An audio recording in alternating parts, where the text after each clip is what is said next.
What's up, everybody? Welcome back to Team Fish Knuckles YouTube channel. This is Worlds Week, episode 6. And this time around, we're going to go over the top 16 of North America who secured their invite to Day 2 without playing the Day 1 tournament. And I'll try my best to go over a little introduction about each person. I do know the majority of these people, so hopefully I can help out a lot. And so the very first person is actually Chase Maloney, who you see is from Canada. He actually won Canada Regionals with his metal deck. He won, I think, a Regionals. He's probably won his, I don't think he won his States, though. But he's very consistent. Over the past 2 years, he keeps getting better and better at Worlds. I think he actually won Worlds when he was a senior. The year before, I think he got top 32, and then he got top 8 or top 16 this year. Or maybe it's every year he's been increasing in Masters. He won seniors, junior seniors, yeah, seniors. And then did great the first year of Masters, did even better the years in Masters, and people are saying that Chase is the one to actually pick to win Worlds. I mean, he's on a streak right now. I think the better he could do is maybe top 8, top 4. I can't remember exactly how far he got last year. Maybe it was actually top 4. I know there was a couple Canadians who actually made it to top 8. I know one was Andrew, of course, who did eventually win Worlds, but I mean, Chase is somebody to look out for. He did win Nationals, like I said, he did win the Regionals. So Chase Maloney is probably one of the biggest players' names to look out for at the championship. And next up, we have the one and only Jason Klasinski. He won U.S. Nationals this year, the biggest tournament during the year.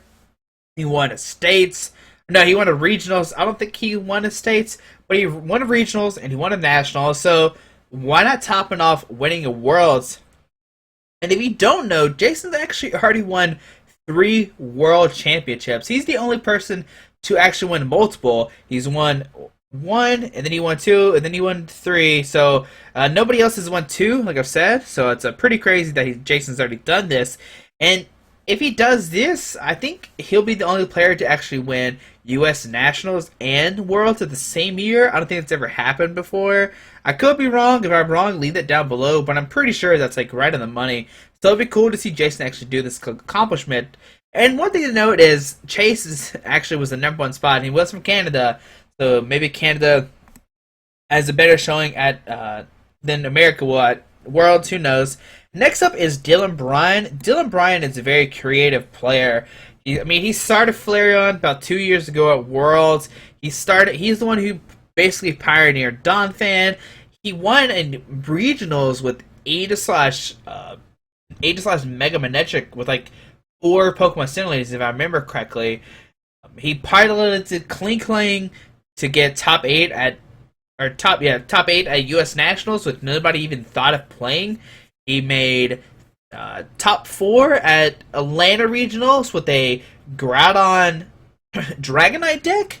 And like Dylan's always like coming up with these really rogue ideas for tournaments. So it's going to be interesting to see what is Dylan going to do here. He knows what the hype cards are. He knows what the best decks are. Now, will Dylan finally switch over and play a deck that everybody else is playing? I don't think so. I think we're going to see Dylan play something fun, something creative, and something rogue. So it'd be cool to watch out for Dylan. Next up is Christy Britton. She's kind of making her name for herself this year. I don't think she was a big name player last year, but this year she's done very well. I think she won a Regionals. She made top 8 at Nationals with her Toad, Manectric, Crobat Rock Guard deck. So I don't know much about Christy. I know she is from California, which is like on the other side where I'm from. So I don't really talk to her that much. I played her last year at Nationals playing Pyroar, so she was part of the Pyroar hype, but I don't think she did that great at Nationals this year. But she's making her name for herself. She has 922 championship points, and she's right now the highest girl in North America, which is nice and which is very nice. Representing the girls very greatly. Hopefully at Worlds she can do something great. I know last year Mia Violet was the highest girl, if I remember correctly. Maybe Christy can break that, actually make it in top 8. I think Mia got like 10th or 11th. I know Mia will correct me when I'm saying this. Now, next up is Grant Manley, or Grant M, 2001. He's actually just aged up to Masters and made top 4 Nationals. He won a States. I think he got second at a different States, maybe top 4 at different states. We've interviewed him before. He's been on our channel. You know, being first year master, you know, people are always like, all right, you do good at juniors, and you're like, all right, that's juniors. Who really cares? But then here he comes in his first year of Masters. He's got 5th seed overall with 877 championship points. And I know for a fact he didn't. I don't think he played in that many regionals. She just, you know, went to nationals, did really good, did really great at states, and that was basically it. I don't think he did really well at regionals this year, or even went to regionals. But I guess regionals is not needed for Grant mainly. Maybe I'm wrong. Maybe he did go to regionals, but I don't remember that at all. Now, next up is our current world champion, Andrew Strata, representing Canada once again, like Chase Maloney.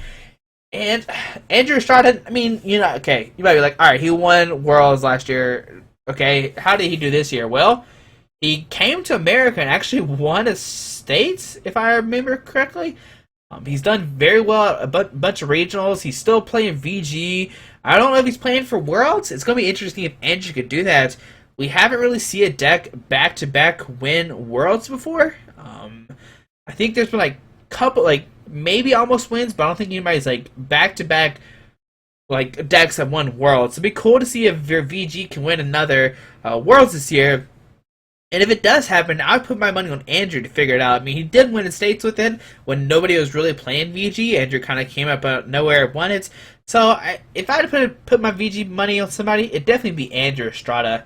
Now, next up is Brandon Cantu, a really good player from Texas, a good friend of mine. And the thing about Brandon is he plays so many different decks. It's hard to say what he plays. I know he played like Donphan out of states, and he won Mississippi States. He did well at Texas States. I think he played like VG with like Plasma Badge and Course Machine and stuff like that. Brandon's always playing cute decks also, but when he plays cute decks, it's because they're good and not just because they're fun. So it's going to be interesting. Can Brandon do that? I've been testing with him some. You know, he's got some good decks ready to go. Hopefully Brandon can pull it out for Texas. It'd be cool to see. You know, I just want an American win regardless, because we haven't American didn't win last year. A single American didn't even make top 8. So hopefully somebody can make it. Next up we have Sam Chen. Now I think Sam Chen was like one of the first people to get his Worlds Invite this year. He won one of the very first regionals. He flies all around the country playing at different regionals, but whenever he goes to country, he usually makes like top, like day 2, and usually like makes top 8s or wins tournaments. Sam Chen is probably one of the better players in the game right now. I don't think he did that well at nationals. Somebody could probably quote me if I'm wrong or not. I didn't keep up with him at nationals, but I know in every regionals he's been to, he kills it. He dominates. He always has a great deck, and he's very consistent. So another player to watch out. Next up is Frank Diaz. Now, Frank Diaz has been playing the game for a little while. He actually has a brother too. I don't think Mike made a Worlds Invite. I know he was going for it. I can't remember exactly, but I know Frank Diaz did win a regionals this year. He flew up to Canada and was like, "All right, guys, I'm taking names this time around." And he won. He won a regionals there, so he got some points there. I don't think he did that great at nationals. But, I mean, without nationals, he still got 722 points, which, I mean, it helps when you do great at, you win a regionals, you get 150 points from that. So, Frank Diaz, been around for the game a little while, very consistent player. I think he gets Worlds Invite almost every year. So, Frank, another good person to look out for. Now, next up, we have Ryan Sablehouse. Now, Ryan actually has a brother, Kyle Sablehouse. They're both Worlds competitor. Every year, they get their invite. They have their own stream. They play test like almost every day. And I mean, I don't think they play so much Pokemon. I don't see how they get tired of it. But they never do. They're always having fun. They're being creative. And whenever you're at a tournament and you see Ryan and Kyle, you know there's going to be some fun going on. They're always being goofy and silly. And that's the cool thing about Ryan and Kyle. Even though they're goofy and silly, they're obviously really good at this game. I mean, Ryan's like 10th. I think Kyle's like 30s or 40s. If I remember correctly, I could be a little bit wrong. I know Ryan did make day 2 at Nationals, so very nice for him. Now, next up, we have Kyle Haverland. Now, Kyle Haverland, I think it's his first year Masters. I could be wrong, but I want to say it is. Oh, no, maybe it's second year. It's either his first or second year. He's a newer Master, but he's making a name for himself. 677 points. I know he did great at multiple regionals.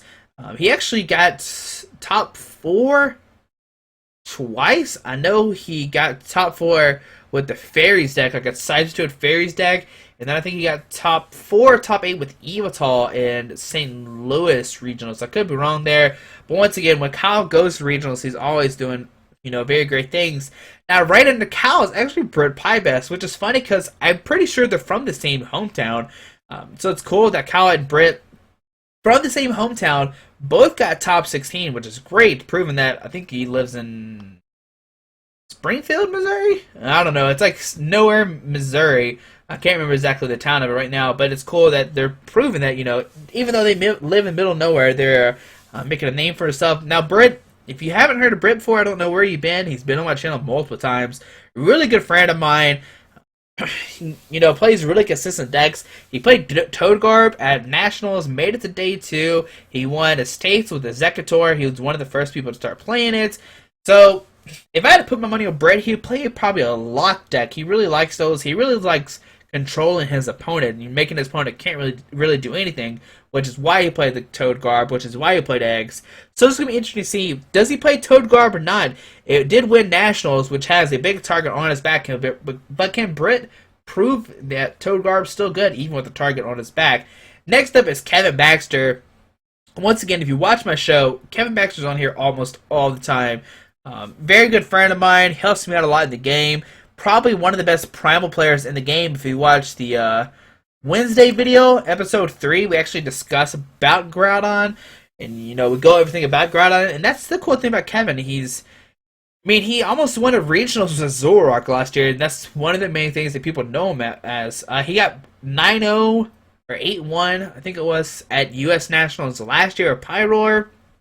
So he's always playing these creative kind of rogue decks, or maybe the first one to actually jump onto the bandwagon. And hopefully we'll see Kevin play Groudon again, maybe throw a new twist on it. We know at Nationals he did play the Manectric, so maybe he has something else up his sleeve. Next up, Keanu, and don't know much about him. I know at the beginning of the year, he was one of the highest ranked people. I know he was like sitting at first or second seed for California. I didn't really hear much about Worlds. I think he won a regionals. This is one of the people I don't know. Keanu and Chris here, both from California. I don't really interact with them much. So I can't give that much information. But, obviously Keanu got 638. Like I said, at the beginning of the year, I think he won like a regionals and top cut another one. He was very consistent at the start of the year where he got most of his points at. Now, next up we have Max Armitage. Once again, Max is a new up-and-coming master. I think he's like first or second year. Max is probably going to kill me if it's not a first or second year master, and I just think he looks young. But he's from Texas, just like Brand and Cantu. They actually test together. And whenever you see Max, he's usually playing Evital. I'm not sure what he played at Nationals or how great he did, but every big tournament, he always was doing great with Evital. We actually did a couple interviews with Max, and it was cool to see him and talk with him. Really good player, really consistent, obviously makes 609. Now, next up, last person, Chris Collins. Chris Collins won multiple states. I think he won 2, maybe 3. But no, I know he cut top 8, 4 states. I could be wrong. Maybe it was 3. It's either 3 or 4, but I know for sure he got the majority of his points from states. He'll tell you that himself. Playing all different decks. I think he played like Evital, Donphan, something else. I can't remember. I even did interviews with all of his decks, and I can't remember right now. But Chris, really consistent. I know for sure that Chris, this is his first year master. So first year master, Chris is coming out, getting 607 points, getting that top 16 seed. As you see, 16 was 607. Next up was Alex Hill's 17th seed, 602. So the difference was 5 points just to make top 16, which is like a top 8 at Elite Challenge could be the difference. I think top 8 Elite Challenge gets you like 5 points, maybe 8. But that's the difference between 16th and 17th. That's how crazy it is here. And same with Alex C. I'm not sure who that is. Just the C doesn't help at all. But, really close here, top 16. But we have a really stacked top 16. Lots of Worlds competitors that have been here multiple times. Britt Pybus is multiple Worlds competitor. Ryan Sablehouse, Frank Diaz, Sam Chen, Dylan Bryan, Jason Klasinski, Chase Maloney. These are all like really good Worlds players that we've seen done great at Worlds. So it's going to be interesting to see, can North America pull it out and more, can America pull it out and actually make top 8 this year? We'll have to look and see what happens. This time around, top 16 is, or day 2 is beginning, and it's going to be see who all made it in, especially from day 1. You know, did more Americans making it or not? But hope you enjoyed the video. Hope you learned something new about the top 16. I know it's just based off what I know, but like I said, I know the majority of these players, and only 2 I don't really know at all. But hope you enjoyed this video. Thanks for watching. If you want to watch the streams, down below I'll have the Twitch channels. I think it's just twitch.tv/Pokemon. But like I said, just in case that's wrong, I'll have the link down below. But I hope you have a great day. Thanks for watching. Please subscribe if you haven't subscribed. Alrighty, bye.